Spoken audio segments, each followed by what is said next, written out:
डॉली, ये कई सीटों का जो आकलन निकलकर ये आ रहा है कि भाई फरहाद सूरी अगर एक सीट पर जंगपुरा में 7,000 वोट हासिल करते हैं और मनीष सिसोदिया हार जाते हैं 636 वोट से, मिलकर लड़ते हैं तो कोई और गणित होता क्या। लेकिन वो कांग्रेस को मंजूर नहीं था क्योंकि आम आदमी पार्टी को क्वैश करना जरूरी था, भले बीजेपी इसमें इवॉल्व कर जाए। ये स्ट्रैटेजी थी कांग्रेस की।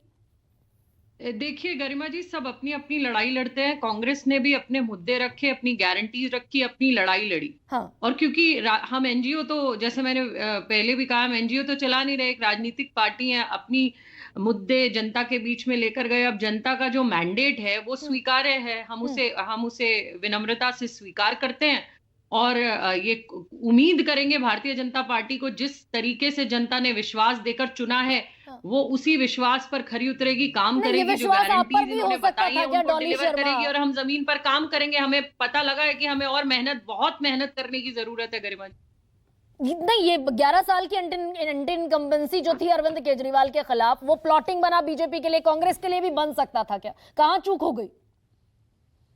नहीं, देखिए गरिमा जी, कांग्रेस ने अपनी मेहनत से चुनाव लड़ा, अपने मुद्दों को जनता के सामने रखा और उसके बाद जो भी जनता का मैंडेट आया वो हमने स्वीकार किया। हो सकता है नहीं कन्विंस हुई हो जनता को इनकी गारंटीज पर ज्यादा विश्वास हो और जो इनकी चूहा बिल्ली की लड़ाई चलती हो वो बंद हो जाएगी और जनता के काम होंगे। हम तो यही उम्मीद करेंगे, इन्हें मुबारकबाद देंगे और अपना जमीन पर मजबूती से काम करेंगे। अब सोचिए, वो जो मुसलमान वोट बैंक आपका माना जा रहा था, प्रशासन इनके हाथ में है। सीलमपुर से राहुल गांधी ने अपनी चुनावी रैलियों की शुरुआत की थी, वो 12%, 13% वोट चला गया भारतीय जनता पार्टी के पास, मुस्लिम वोट बैंक।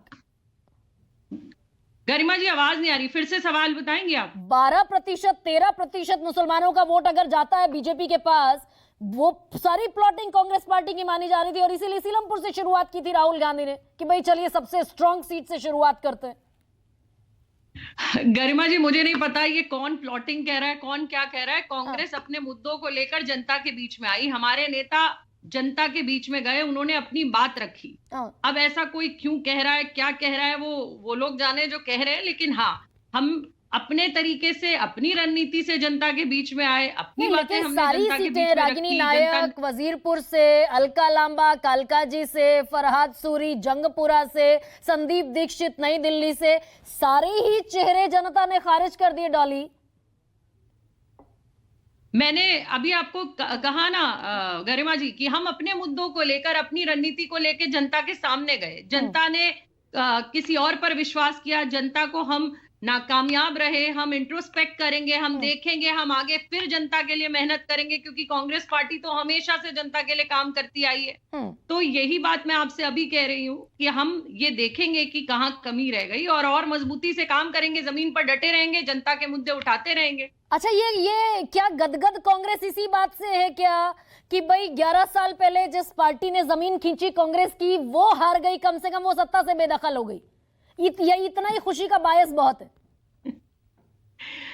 पिछली बार भी जब गरिमा जी नतीजे आए थे तो लोग इसी तरीके से कह रहे थे कि बीजेपी हार गई, कांग्रेस इसी बात पे खुश है।